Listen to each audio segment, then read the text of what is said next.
Unas ponencias, todas las que hemos acogido esta mañana, muy esclarecedoras, que seguramente van a aportar datos sobre lo que nos han permitido arrojar un poco más de luz sobre estos recursos que, por contradictorio que parezca, son a la vez muy conocidos y muy desconocidos, en parte por esa parte de comunicación a la que hacías referencia, y también porque, bueno, pues como hemos podido escuchar, queda mucho por explorar y tienen mucho valor que ofrecernos,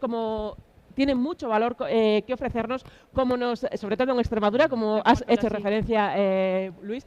Y como guinda a la mañana, vamos ahora a la prometida mesa redonda, porque que versará, digo bien, sobre biocombustible y Power-to-X. Se hace necesario en esta jornada hablar de almacenamiento de la producción. ¿Son estas herramientas soluciones a ello? Pues lo vamos a descubrir ahora aquí con todos nuestros invitados. Así que vamos a pedir que vayan pasando. Ana Parralejo, la tengo por aquí, la he visto. Ana Parralejo de Cicitec, responsable de moderar este espacio, por favor. Nayara Ortiz, a quien hemos escuchado esta mañana, de la empresa Sedigas, por favor. Luis Puchades, que ya lo tenemos aquí, si puedes tomar asiento, te lo agradecemos. Creo que sí. Venga, vamos tomando de aquí para allá, por favor, sin problema. Andrés Romero, que va a encender el micro y se va a sentar, porque ya es un experto aquí en el micro. A ver, ¿sí? Sí, lo tienes perfecto. Roberto Di Antonio, de Qualitas Energy, que va a pasar por allí, por favor, para que le coloquen mis compañeros el micro. Muchísimas gracias, Roberto. Y Francisco Cuadro, de la empresa Metanogenia. Y en estos momentos os vamos a dejar con Ana Parralejo, quien ya da paso para explicar qué vais a tratar en esta mesa, y será ella quien os ofrezca los detalles de todo lo que va a acontecer. Adelante, por favor. Gracias. De acuerdo, muchas gracias. Buenos días y, en primer lugar, permitirme participar en este evento, un evento que cada vez incluye más personas en su agenda. Y, en particular, de Cicitec, Centro de Investigaciones Científicas y Tecnológicas de Extremadura. Estamos muy agradecidos de poder participar, además desde nuestra línea de investigación de biocombustible, biogás y bioproductos. Todo el trabajo desarrollado por nuestros ponentes es fundamental, puesto que gran parte del trabajo está directamente relacionado. Nos gustaría, sobre todo, conocer un poquito más a fondo cada una de las temáticas que se han tratado, e incluso algunas más adicionales, puesto que hay más personas ahora en la mesa redonda. Y, si os parece bien, vamos a comenzar en orden según estamos sentados. Vamos a empezar a realizarle algunas cuestiones a Nayara. Y, en concreto, con respecto a la regulación, en la que ya existe una gran experiencia desde Sedigas, ¿cuáles considera que serían los principales cambios normativos e incentivos que se deberían realizar para promover un poco más este tipo de proyectos? ¿Me oís? No, ahora sí. Pues nada, muchísimas gracias por la pregunta y por estar otra vez aquí en la mesa. Como he adelantado previamente, es importante que tengamos la regulación, un marco regulatorio estable, para que todo esto podamos ir más rápido. Y, bueno, desde el espectro de Europa, como comentaba, necesitamos actualizar ahora el paquete de gas, adaptar toda esa regulación gasista para todos los gases renovables, para el biometano, para el hidrógeno, para CO2 biogénico, gases sintéticos y otros. Y, a partir de ahí, también tener las hojas de ruta para poder desarrollar estos gases renovables por separado, ¿no? Tenemos, como he comentado antes, la de hidrógeno, la del biometano, la del biogás es del 2020, se tiene que actualizar del 22, perdón, se tiene que actualizar cada 3 años, en el 25 deberíamos actualizar esa hoja de ruta, con la importancia de un objetivo ambicioso y poner en marcha todas las medidas. También hay otros temas más específicos que no he adelantado antes, que eran más generales, el procedimiento de acceso y conexión a estas plantas de biometano. Tenemos ya un procedimiento de conexión de plantas de biometano a la red, pero nos falta el de acceso, la circular de acceso y conexión, que en principio debería estar para finales de este año, principios del que viene. Y luego hay un tema también importante que no hemos mencionado mucho en las ponencias anteriores, que son las garantías de origen y las pruebas de sostenibilidad, que la garantía de origen realmente es lo que te dice, que ese biometano es de origen renovable, pero la importante que digo yo es la prueba de sostenibilidad, que es la que realmente te ayuda al consumidor final a reducir esas emisiones. Entonces, en España tenemos ese sistema de garantías de origen, pero todavía nos falta integrar la prueba de sostenibilidad, y también en Europa se está trabajando en una Union Database que se llama, que es poner todo este sistema de garantías de origen, prueba de sostenibilidad armonizado en Europa, y es importante que en España pues hagamos esta implementación de la prueba de sostenibilidad sin olvidarnos que se está trabajando en Europa y que también tenemos que ir de la mano para no hacerlo de diferentes maneras. Parte de permitting se ha comentado, importante reducir esos timings, y para eso también hay comunidades autónomas que ya están haciendo mecanismos para reducir esas tramitaciones. Ha salido esta mañana el caso de La Galera, en el que han estado 7 u 8 años para poder realizar todas las autorizaciones para poder hacer esa inyección. Mientras tanto, quemando ese biogás en antorcha, por lo que eficiente cero, ni desde el punto de vista de emisiones ni de eficiencia. Por lo que es importante que todas las comunidades autónomas a nivel nacional se consigan reducir esos timings y que realmente podamos ser más ágiles para poder poner en marcha estas plantas. Pues lo dejo aquí porque hay muchos ponentes para poder dejar también a los demás que puedan hablar. Gracias. Sí, sí, totalmente de acuerdo que un poco lo que es la burocracia en esta comunidad autónoma deberemos agilizarla un poco más, bueno, a nivel nacional, pero a nivel regional sobre todo tenemos que ponernos un poquito más las pilas. Y bueno, a raíz de todo este interés que está surgiendo por todos los proyectos relacionados con biogás, ¿cómo ve la alineación de estos proyectos con un desarrollo del biometano y otros gases? Bueno, básicamente, también se ha mencionado esta mañana, para mí tenemos diferentes vectores de descarbonización. Europa, España se está centrando mucho en la electrificación. Sinceramente, creemos que es un vector importante, pero que no es el único. A partir de ahí tenemos otros vectores, como puede ser biometano, hidrógeno, como gases renovables en una primera instancia. Desde mi punto de vista, considero que el biometano, por la tecnología madura, lo hemos estado comentando, también otros países europeos ya han hecho sus deberes y están haciendo sus deberes. Desde el punto de vista de España tenemos un potencial importante y nos falta desarrollarlo, entonces creo que es la forma más rápida, más eficiente en coste de tecnología para poder descarbonizarnos. Y luego el hidrógeno es otro vector que creo que va a ser importante, pero que le falta un poco más a nivel de tecnología y economías de escala. Entonces, desde mi punto de vista, biometano, hidrógeno y luego otros posibles gases que ya se han mencionado, otros gases sintéticos que también nos tendrán que ayudar, pero que todavía tenemos que seguir avanzando tanto en innovación, tecnología, etcétera, para que pueda ser una realidad. Bajo el espectro de neutralidad tecnológica hay muchos vectores, muchas opciones y tenemos que aprovecharlas todas las posibles. De acuerdo. ¿Y qué oportunidades identifica para poder posicionar a España ahora mismo como líder europeo cuando realmente no se encuentra entre los primeros? Pues básicamente copiar a los demás. En el momento que ya llegamos un poco tarde, pues tenemos otras referencias, entonces hacer lo que están haciendo. Para mí, por ejemplo, el caso de Francia, tienen 700 plantas ya en funcionamiento, inyectando en biometano. Para mí, de acuerdo con Luis, o sea, el sector agrícola ganadero en Francia se lo ha creído y es más fácil porque les han dado ayudas, como les dan ayudas es más fácil creérselo, ¿no? Pero al final, pues en España, independientemente que no tengamos ayudas, creo que es importante que el sector agrícola ganadero vea estos beneficios y que realmente podamos ir todos unidos. Al final es una colaboración público-privada, pero también desde el punto de vista privado, sector primario, sector gasista energético, sector final, industria doméstico. Y a partir de aquí, pues incentivos fiscales, mecanismos de ayudas, reducción de permisos, o sea, no solo es dinero. Los proyectos en sí ya funcionan sin tener estas ayudas. Si tenemos ayudas podríamos ir mucho más rápido. Hay algunas ayudas derivadas de los PERTEs, pero es verdad que es muy pocas cantidades comparado con otros países. La pena es, y coincido con Luis, creo que desde el punto de vista de PNIE se tenía que haber hecho un impulso mayor con unos objetivos más ambiciosos y el PERTE, no todo derivarlo a electrificación e hidrógeno, sino dar más ayudas al biometano, pero a partir de aquí pues coger ritmo para que podamos ir rápido igual que otros países. De acuerdo. Muchas gracias, Nayara. Yo creo que ya más o menos en el ámbito de la normativa y la legislación nos ha quedado todo un poquito más claro. Siempre que ese tema a tocar es un poquito más peliagudo, pues bueno, nos ayuda mucho, nos facilita mucho todas estas explicaciones. Muchas gracias. Gracias.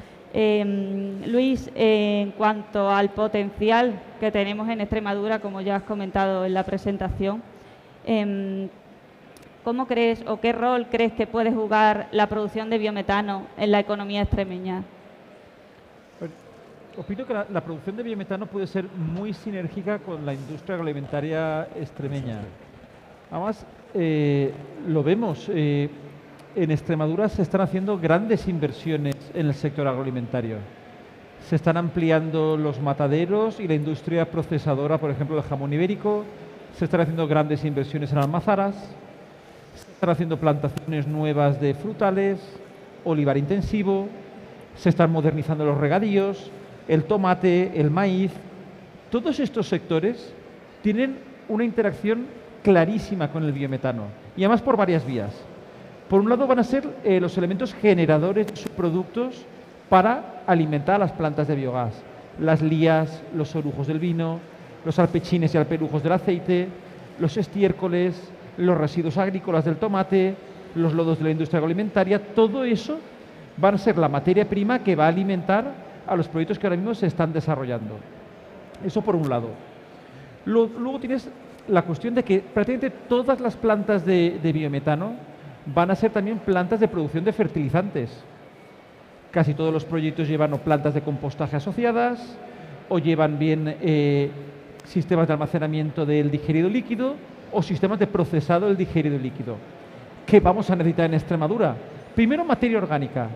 Extremadura tiene que aumentar el contenido en materia orgánica en sus suelos, por muchos motivos. Aumentar la capacidad de retención de agua, aumentar la fertilidad, desbloquear nutrientes. Tenemos además zonas con pHs un tanto ácidos que toca meter correctores de calcio para poder ajustar el pH, y ahí los digeridos pueden tener un aspecto importantísimo, porque muchas veces tienes un pH 7,5 rozando el 8, pero que eso le viene de maravilla a muchas zonas de Extremadura. Entonces tenemos la sinergia con la gestión de residuos, la sinergia con la producción de fertilizantes, necesitamos materia orgánica, necesitamos reutilizar los macronutrientes, el nitrógeno, el fósforo, el potasio. Cuando ves, por ejemplo, los grupos ecologistas dicen, es que vamos a nitrificar los acuíferos. No, mire, estamos gestionando el nitrógeno y produciendo un nitrógeno orgánico y un nitrógeno amoniacal, que es el que necesitan los cultivos. Badajoz, por ejemplo, gran productor de maíz. Norte Cáceres también. Maíz se te come 300 kilos de nitrógeno por hectárea y año. ¿De dónde los hacemos? ¿Los traemos de fuera o reciclamos fuentes de nitrógeno de aquí? Pues tenemos que hacerlo. Por otro lado, tenemos el aspecto de la energía. La industria extremeña va a ser muy termointensiva en muchos aspectos. La del tomate, indudablemente, pero también otras industrias, los mataderos son grandes consumidores de gas, y otras industrias agroalimentarias también. Por tanto, el que ellos tengan una fuente alternativa de gas metano y además verde es interesante. Lo que comentaba, el aspecto de la imagen, y esto es fundamental, sobre todo cuando vas a los mercados de valor añadido, y Extremadura está haciendo una apuesta por productos de valor añadido, con el jamón, con el vino, con el aceite. Pues cuando empiezas a jugar no tanto a volumen, sino a valor añadido, la huella de carbono y el aspecto de cuán sostenible es tu producto te lo van a pedir siempre. Y luego, por otro lado, tienes también toda esta economía que dinamizas y los puestos de trabajo que generas con las plantas de biometano directos e indirectos, las logísticas, las empresas agrícolas, el permitir que a lo mejor puedan crecer de tamaño cierta industria agroalimentaria. Eso también genera puestos de trabajo. Por tanto, las 5 sinergias están muy claras. Gestión de residuos, fuente de energía renovable, fertilizante, empleo e imagen. Y creo que le puede dar mucho a Extremadura todo esto. Sí, no, además que sobre todo para lo que es el sector primario, la industria agroalimentaria, que es lo que abunda precisamente en esta comunidad autónoma, la verdad que sería un impulso, y esta comunidad autónoma podría llegar a conseguir unos ingresos económicos muy importantes, puesto que, como antes dijo Nayara, hay muchas personas que tienen que emigrar fuera o que tienen que incluso salir del país porque ya aquí no encuentran trabajo. O sea que sí que es una gran solución. A ver, es que si la planta de biogás te permite hacer la plantación de tomate un poco más viable y más sostenible, o las de maíz, o el olivar, ¿qué hay de malo?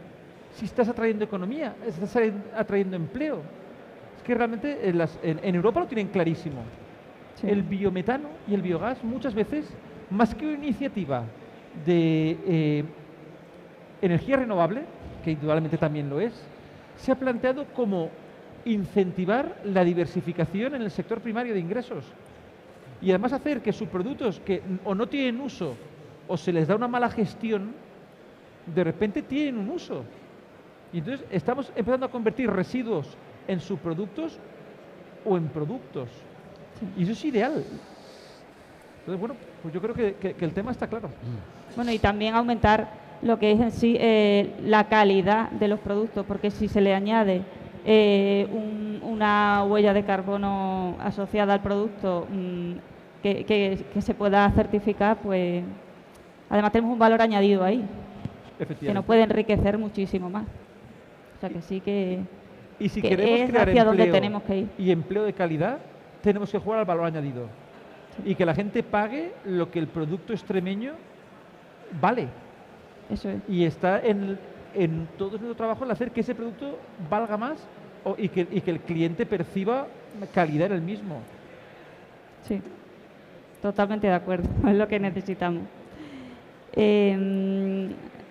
¿Y cómo podemos mejorar? Aunque ya lo has comentado antes y creo que va a ser un tema que hay muchas personas interesadas en ello, ¿cómo podemos mejorar la percepción de estos proyectos de biogás? Porque, claro, sí, ya has comentado antes en la ponencia que en la Feria de Valladolid hubo una serie de oposición en cuanto al desarrollo de este tipo de proyectos.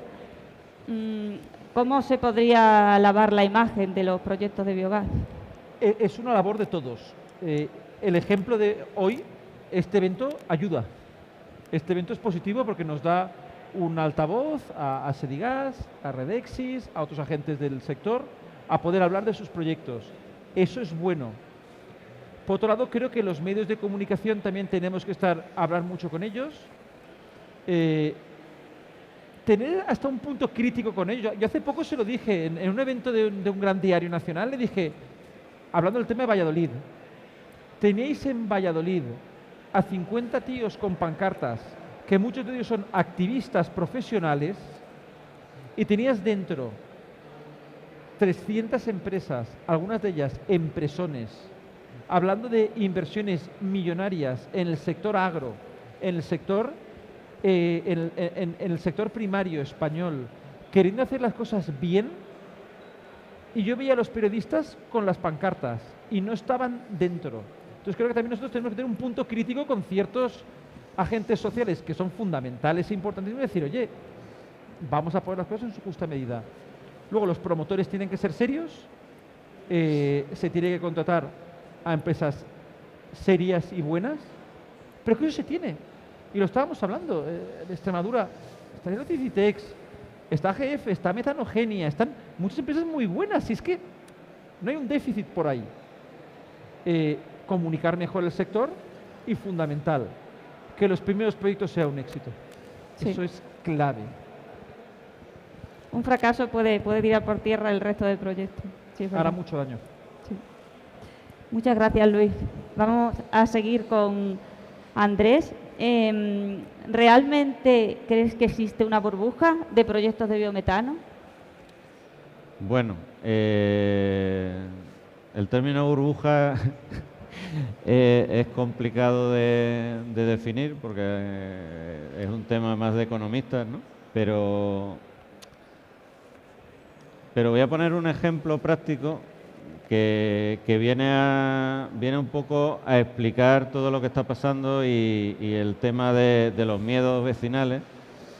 Es que hace un mes pues estuvimos en un ayuntamiento donde tenemos un proyecto presentado y bueno, un poco cuando se llega a una reunión de este tipo, tal, que hace bueno, tal, sí, ha llovido, está haciendo frío. Lo siguiente, bueno, pues bromeando un poco, seremos los 10º que venimos con esto del biogás. Y me dice el alcalde, dice, no, soy el 50. Y digo, 50. En un municipio. O sea, todos sabemos que no va a haber 50 proyectos, pero Ahora, si desde un punto de vista municipal recibes a 50 empresas que quieren poner 50 proyectos de biometano en tu municipio, cuanto menos, un poco de miedo te da. Un poco de miedo te da. Y además, municipalmente, los ayuntamientos funcionan con ciclos electorales. Ahora se puede hablar con un alcalde de muchas cosas, pero dentro de 2 años, cuando esté en campaña, ya no lo encuentras. ¿Por qué? Pues porque cualquier cosa que pase en su municipio, o que incluso una inversión, se puede volver en contra suya o de los intereses que tiene.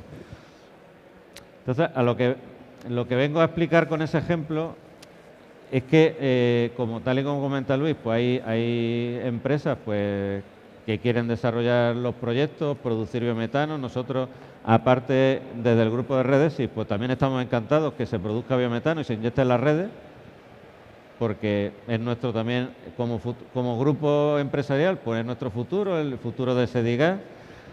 Pero por otro lado, hay veces que dices, jo, esto hay que ordenarlo un poco, no sé cómo, pero no pueden venir 50 empresas y luego tú decirle al alcalde que tú eres el bueno, que no, Claro. Porque seguramente, hombre, habrá 30 a lo mejor que no, pero seguramente habrá 20 que son serios. Y entonces, la conflictividad que podemos tener en el momento en el que en un municipio haya, no hablo de 1, sino 15 proyectos,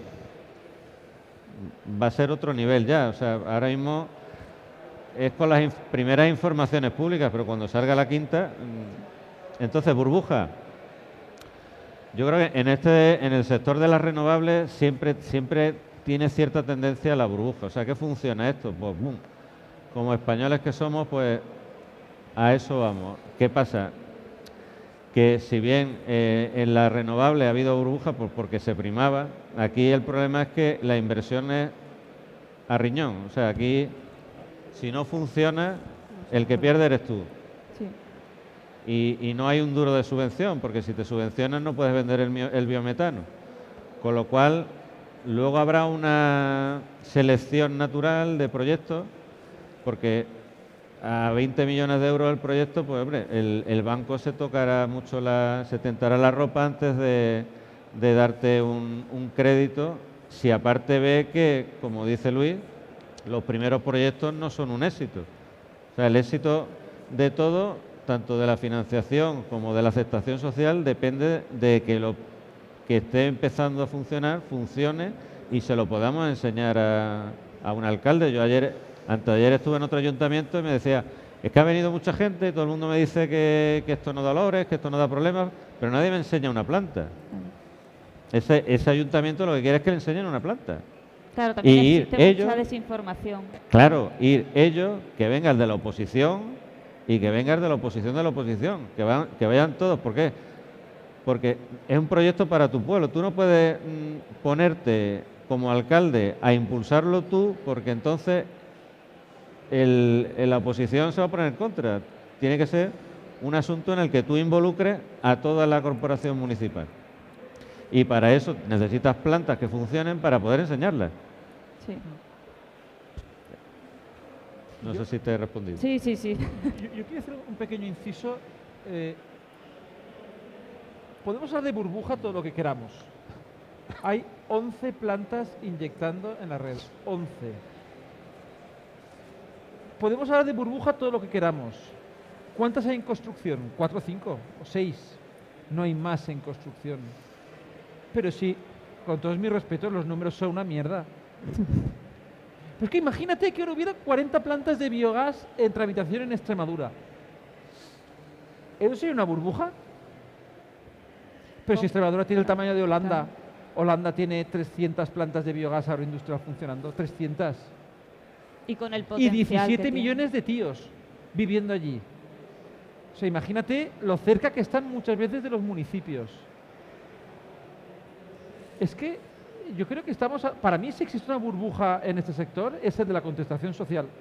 Es absolutamente excesiva e injusta para lo que realmente se ha hecho. Si no se han hecho plantas, es un sector que se quiere matar sin haberle dejado nacer. Sí. Es que los números, es que cuando dicen, y si hubiera 1000 plantas de biogás en España, Bueno, si es que en Europa hay 20.000, si es que poco más que menos que por superficie es lo que nos toca. Y por industria agroalimentaria más. Entonces, claro, yo seré muy cuidadoso con el término de burbuja, porque creo que al biogás se le puede achacar muchas cosas. Burbuja no es una de ellas.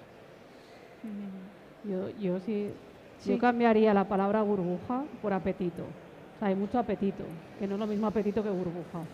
Sí, Claro, matiz. pero es que si hay apetito es porque ha habido una regulación nefasta desde el gobierno central. Nefasta. Que se ha intentado ningunear durante décadas al biogás, que cuando se cargaron todas las renovables se lo cargaron también, que no se ha querido mirar lo que se está haciendo en Europa durante décadas, y luego resulta que cuando aparece un mercado europeo de biometano, todos los agentes miran a España, porque donde no está nada explotado Claro. es España, y eso es lo que ha pasado, que el potencial está, que la industria agroalimentaria está, que los residuos de esa industria agroalimentaria están, la red de gas también está, pero lo que había habido era años de absoluto ninguneo hacia la energía, ninguna política respecto a la misma, y que se la ha dejado a la mano de Dios. Entonces, claro, ha traído el potencial. Y luego otra cosa que a veces se le critica al sector del biogás, que es que las plantas son muy grandes y eso causa contestación social. Yo digo, te lo compro. A lo mejor se están moviendo en España proyectos más grandes de lo que es lo habitual en Francia, en Italia, en Alemania, en Holanda. No todos, porque por ahí por Europa también hay plantas muy Dinamarca grandes. y- Pongamos que son de media más grandes. ¿De quién es culpa eso? La culpa es del Estado y de la ausencia de regulación. Si tú hubieras regulado y metido mecanismos de incentivo como cualquier otro país europeo ha hecho, a lo mejor por hacer un modelo francés. Oye, hasta este tamaño te doy 120 euros megavatio o te doy 27 euros por megavatio. Hasta este tamaño tanto. Y tú promueves plantas de tamaño pequeño o mediano. Que luego podemos decidir si es lo más eficiente o no. No nos vamos a mojar. Pero si tú no regulas en absoluto y dejas el potencial que está ahí, es normal que los proyectos hayan tendido a ser grandes. Pero que la culpa no es del sector. Porque somos víctimas de una ausencia de regulación. Sí, sí, sí. Sí, sí, estoy totalmente de acuerdo. Andrés, ¿qué beneficios crees que tiene la hoja de rutas de biogás que se está presentando en las distintas comunidades? Bueno, yo creo que responde a lo que he comentado antes, a que de repente, bueno, una comunidad autónoma pues se enfrenta a algo que no se había enfrentado, por ejemplo, tener sobre la mesa 20, 40 proyectos de algo que desconocen, porque los técnicos de medio ambiente pues lo desconocen. Han estado tramitando durante todos estos años pues molinos, han estado tramitando placas y de repente dicen, ¡jo, biogás! Como en aquella serie que cogía el proyecto y lo metía a la nevera porque le daba miedo. Decía, bueno, luego lo cojo. Y responde un poco a eso el hecho de que algunas comunidades autónomas, no todas, pero recientemente pues ha salido a exposición pública tanto en Castilla y León como en Castilla-La Mancha las hojas de ruta del biogás, donde incluso se meten ya en aspectos como con los comunicativos. En la de Castilla-La Mancha hay un apartado en el que dice que bueno, la empresa promotora se tiene que encargar de hacer ciertas acciones de comunicación para que el pueblo, el municipio, la comarca entiendan que eso es bueno. Se puede discutir si eso lo tenemos que hacer entre todos, si la comunidad autónoma tendría que hacer algo, pero se está tomando, yo creo, el toro por los cuernos y se está viendo cómo tratar de ordenar esto para que, por ejemplo, no sea conflicto de los ayuntamientos. O sea, al final el problema es que siempre la licencia municipal te la va a dar un ayuntamiento, el plan de ordenación urbana es del ayuntamiento, la edificabilidad normalmente está en las normas urbanísticas del ayuntamiento. Hay demasiadas cosas que recaen en el ayuntamiento de proyectos que en algunos casos se convierten en una patata caliente, con lo cual Se está tratando desde la comunidad de, digamos, como dirigir el problema hacia la comunidad, bueno, el problema, la regulación hacia la comunidad autónoma y liberar un poco a los ayuntamientos de tener que lidiar con todos esos proyectos. Ayuntamientos, estamos hablando, tú estás en la España despoblada y es que el alcalde va una vez a la semana al ayuntamiento, que el técnico está subcontratado y repartido y está... A lo mejor hay un técnico de urbanismo que lo tienen 5 ayuntamientos compartidos o subcontratado a una empresa que un día a la semana trabaja para ese ayuntamiento. Ahora mete a ese municipio de 500 habitantes a hacer un plan de actuación para cambiar el uso de un suelo. O sea, estamos hablando de que hay problemas en la administración autonómica a nivel de recursos humanos y de conocimiento, pero es que en la municipal la cosa tampoco está sobrada. O sea, allí la gente sabe de cédula de edificabilidad, de licencias de obra, de tasas, de una planta de biogás, madre mía. Entonces, bueno, yo creo que es bueno. También ha salido hace poco a información pública también algo más completo. No solo se habla del biogás en Aragón, pero tiene un apartado importante para el biogás. Y bueno, pues esperamos que la siguiente pues sea Extremadura, Andalucía, que todavía no han empezado a elaborar esos documentos. Vale, de acuerdo. Muchas gracias, Andrés. Francisco, a ver, ¿nos puedes hablar un poquito de los retos que se pueden conseguir cuando mejoramos la obtención de biogás? ¿O cómo podemos mejorar esa obtención de biogás en los procesos de digestión anaerobia? Bien, el hecho, si vemos una planta de biogás y biometano como un todo, hay como diferentes verticales de optimización de la planta, ¿no? Incluso desde el propio negocio, la logística del residuo, lo que entra en la planta, el propio proceso de obtención de gas. También quiero unir todo esto un poco con los guantes que habéis ido avanzando, tanto Luis como Andrés, por el tema de retos. Evidentemente hay parte de optimización en lo que es el propio negocio, es decir, tú puedes vender el gas, lo puedes comprimir para transporte, puedes hacer incluso autoconsumo, que también me gustaría puntualizar algo sobre esto. Hay puntos de optimización en lo que es la monitorización de digestores anaerobios. Todos los que estamos aquí nos aprendimos en su momento cómo monitorizar un digestor anaerobio. Tu analítica, tu seguimiento, los parámetros de control, si estaba todo bien, pero son mantenimientos, por ejemplo, reactivos. Es decir, si pasa algo, intento compensar. No hay mantenimientos predictivos de digestores anaerobios. Y hay tecnologías que tú puedes adaptar para esos mantenimientos predictivos, por ejemplo, con el consecuente ahorro en tiempo y en dinero. Y también un punto muy importante de optimización que nosotros compartimos desde que nacimos, desde hace 11 años, es la optimización biológica. Aquí se nos olvida muchas veces que estamos hablando de una cantidad de familias bacterianas enormes que están en simbiosis, y tú bien lo sabes, Ana, que tienen que estar en equilibrio y tienen que estar a gusto para producir la máxima cantidad de gas posible por tonelada de residuo. Hay muchos retos para residuos complejos o residuos de un tamaño que no es adecuado, o residuos que tienen compuestos bactericidas, o residuos que tienen metales pesados, que hay proyectos que se caen porque el propio input de la planta no te permite compensar esas irregularidades que te aportan ciertos residuos, ¿no? Es decir, estos proyectos tan grandes y consecuencia de estas realidades van buscando la lista de los Reyes Magos. Y eso muchas veces es complicado. Es complicado por la atomización incluso de residuos que hay en Extremadura. O sea, entonces yo considero que no podemos dejar de mirar el foco en la propia biología, porque esto es biotecnología pura y dura, y tratar muchas veces de apostar por eso. No existe una planta de biogás y biometano, bueno, existe una en toda la cuenca mediterránea que trate residuo oleícola al 100%, ¿vale? Existe una con su patente que tiene su manera de operar, con el problema que significa la gestión del residuo oleícola en la cuenca mediterránea.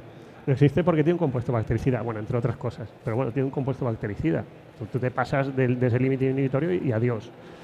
Hasta hace no mucho, el oleícola para los promotores de las plantas de biogás era como, esto no se lo metas que es veneno para la planta, ¿no? Entonces, ahí yo considero que todavía hay mucho que hacer, sobre todo si queremos que muchos proyectos que ahora están en rojo empiecen a ponerse en amarillo o en verde, ¿vale?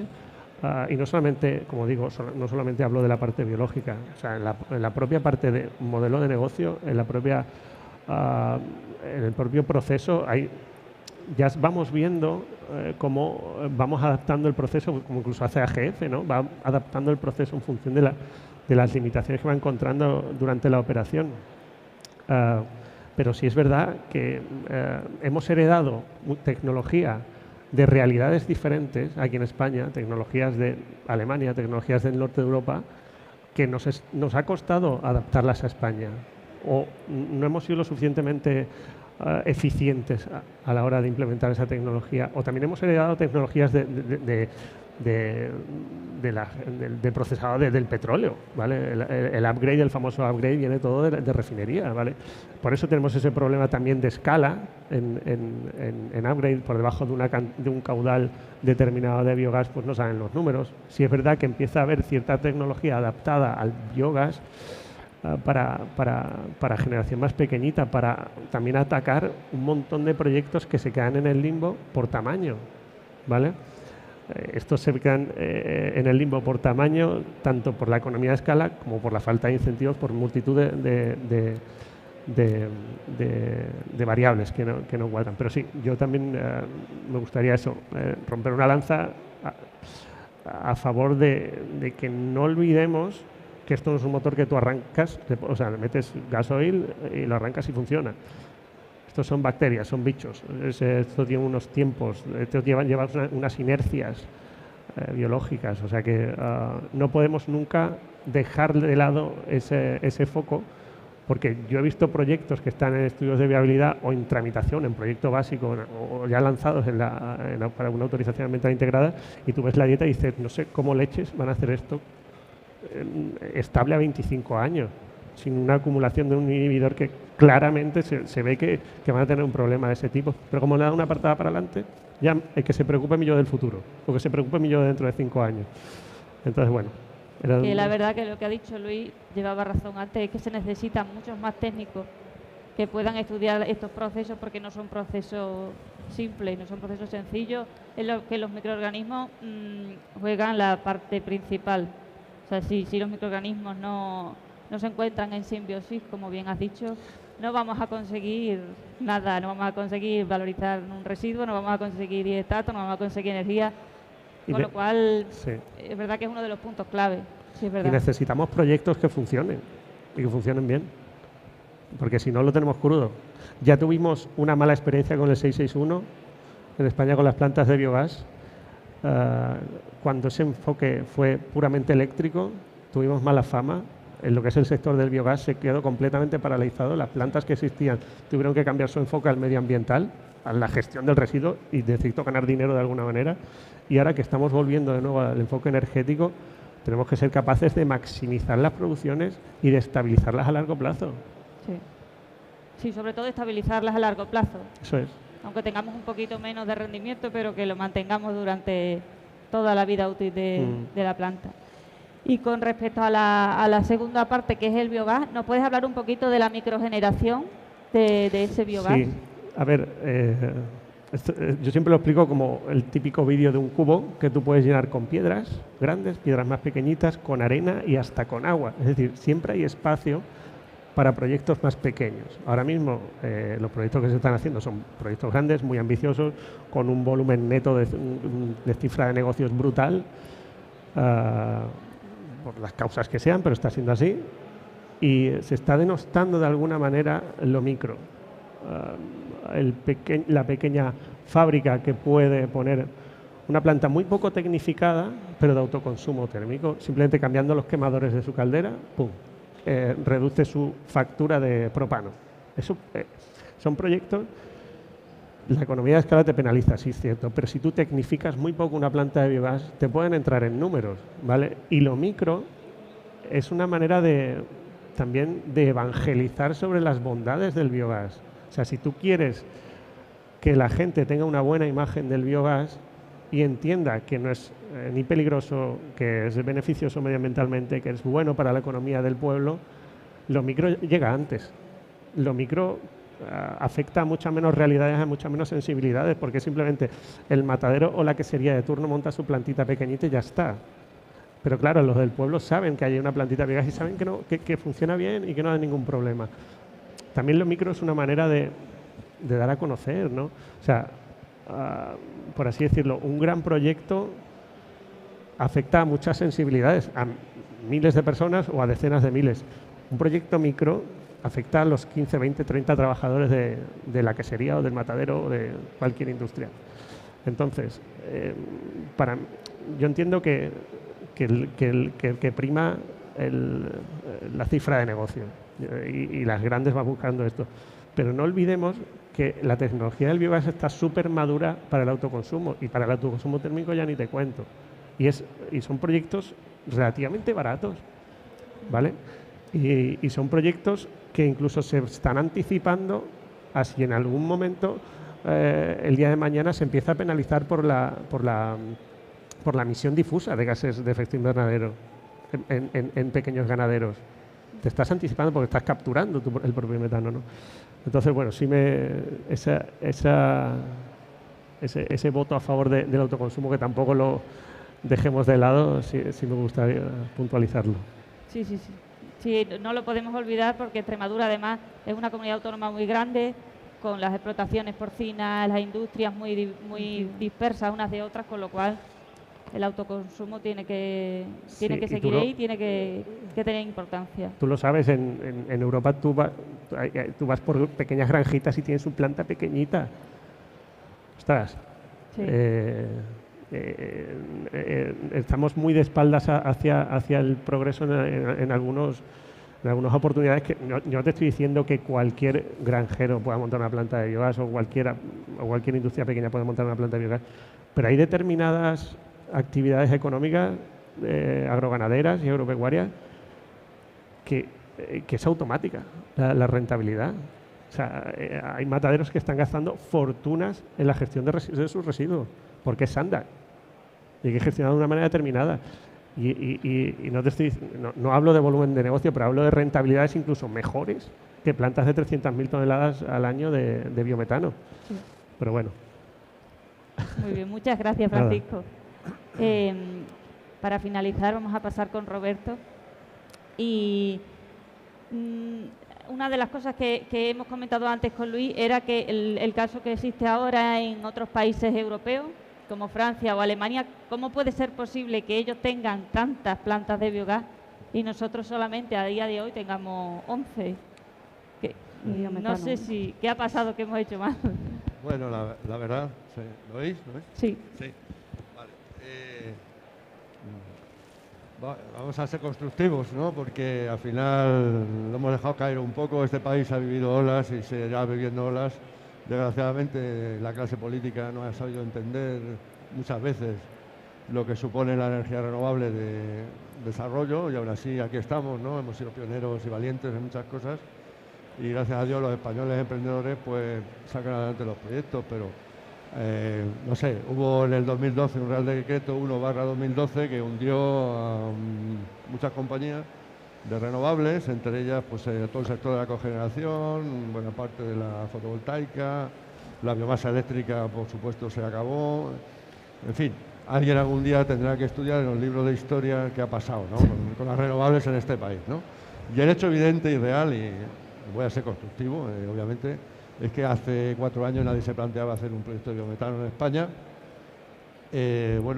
Ocurrió lo de Ucrania, el tema del problema del gas ruso, argelino, etcétera. Somos un país todavía 70% dependiente del exterior.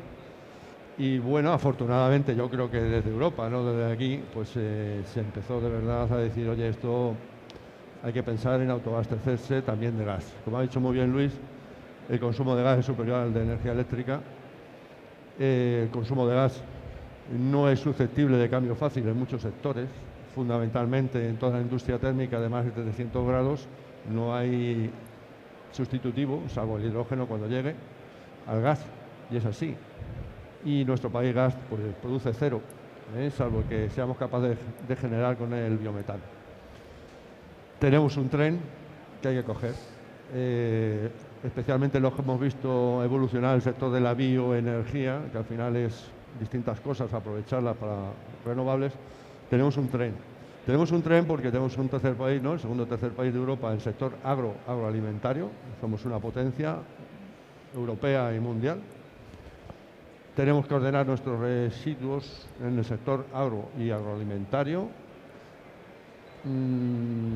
Tenemos una industria que puede consumir esa energía.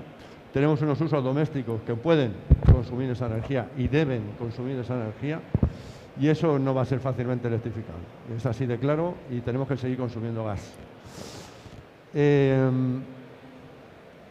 Oportunidad está ahí. ¿Problemas? Pues muchos, como siempre, ¿no? Pero evidentemente en Francia pues han apoyado con las feed-in tariff y otras políticas. El sector agroalimentario es muy potente, muy fuerte. Estados Unidos ya ha visto esto como una oportunidad desde hace ya 5 o 6 años, no sé si creo ahora está por las 300 plantas, más o menos 400 Francia, 700. Pero es que ha pasado en 5 años de 100 a 500, una orden de magnitud. Es decir, esto aquí se puede hacer perfectamente igual y aún estaremos muy lejos del potencial, o sea que de burbuja creo que nada, entre otras cosas porque todos estos proyectos son muy difíciles de sacar adelante. Es decir, convencer al alcalde, convencer a los que te tienen que servir la materia prima, convencer a la sociedad de que no vas a hacer algo malo, todo lo contrario, es algo absolutamente positivo y bueno para todos, ¿no? Pues requieren mucho esfuerzo, mucho trabajo, mucho tal.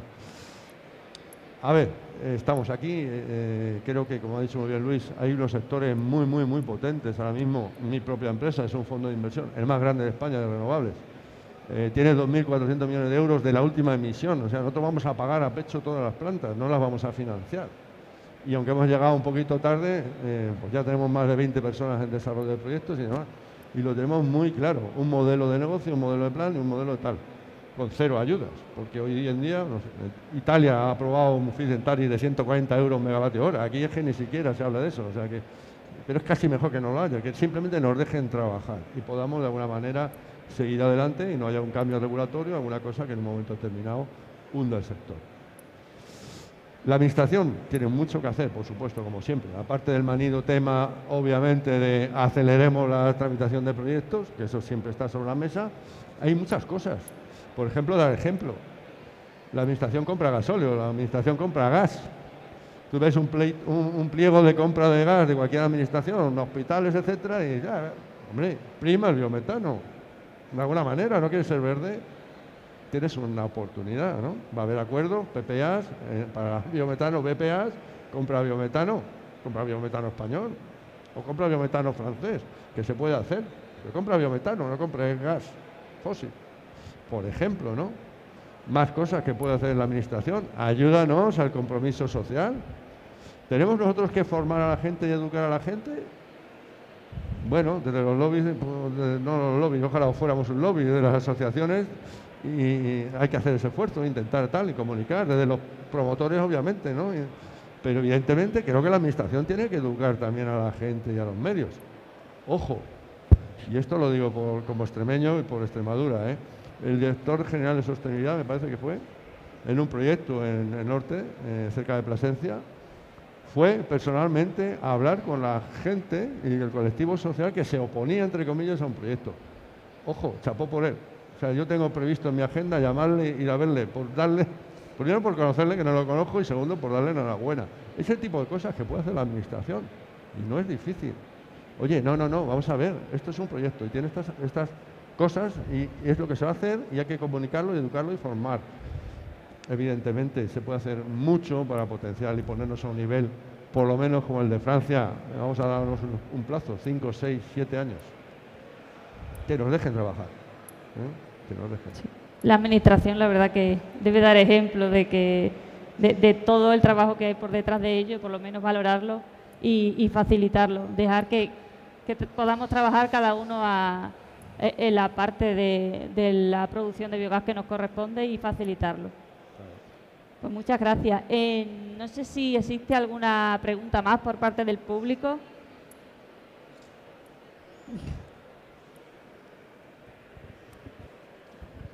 Buenas. Hola. A ver, después de escuchar todas las ponencias, como neófito, me voy con una inquietud. Es evidente que entre la diferencia que hay del potencial y los proyectos que hay actualmente en ejecución o previstos, no se puede hablar de burbuja. También hablaban en cierto momento de que una planta de biogás no es un álbum de cromos, pero en el caso, por ejemplo, de Andrés, con su residuo con un pH de 2, me genera esa inquietud respecto a los residuos. Ahí sí que veo a lo mejor una disputa por el mejor cromo. Si tengo un Prosineski en mi equipo, necesitaré contratar un Messi para compensarlo. En ese sentido, no sé si identificáis que exista un problema, si puede generar en un sobrecoste de residuos, que al final, como suele ser habitual, va a repercutir en el precio de la energía que pagará el consumidor. Si lo veis, y en todo caso, si es así, ¿cómo podría resolverse? O sea, la idea es, bueno, creo que, no sé si me he explicado o si necesitáis alguna aclaración. No sé, Sí, mira, tienes toda la razón. O sea, está pasando, nosotros lo hemos visto en proyectos, que a la puerta de una quesería han llamado 7 tíos a preguntar por el residuo. Entonces, claro, se cree que tiene oro. Antes pagaba un par de euros el metro cúbico para que se lo llevaran y ahora está pidiendo 20, 30 euros que le paguen, ¿vale? Pero también es lo que dice Luis. O sea, eso no tiene recorrido. O sea, eso provoca que el proyecto se caiga, ¿vale? No encontramos contratos de suministro de residuos, no encontramos alimentación de la planta, no encontramos feed. Pues ya está, repartimos peras, recogemos y nos vamos a otra oportunidad. O nos esperamos o la mantenemos en stand-by. ¿Para qué? Para regular ese precio de feed, del feed de entrada a la planta. Oye, tú vas a la quesería con tu modelo de negocio y dices, es que yo como mucho te lo puedo retirar gratis. Tú ahora te está costando euros, como mucho te lo puedo retirar gratis. Más de eso, es una negociación pura y dura. Evidentemente, el que tiene el residuo se puede subir a la parra todo lo que quiera, viendo la oportunidad y como sabemos cómo es el sector primario, que ve el euro al detalle y van a buscar la oportunidad en cualquier momento. Pero el propio negocio lo empujará a bajarse las expectativas o a encontrar otro acuerdo. Y también pasa lo que ha dicho él. Si tú sobrefinancias, dopas demasiados esos modelos de negocio con dinero público, estás consiguiendo desvirtuar lo que cuesta una tonelada de residuos o subproducto. Cuando se acaben esos incentivos, ¿ahora qué? Ahora el que tiene el estiércol, el purín, dice, oye, es que yo lo estaba colocando a 10 euros, a 15, a 30 euros la tonelada. Ahora me vas a dar 3.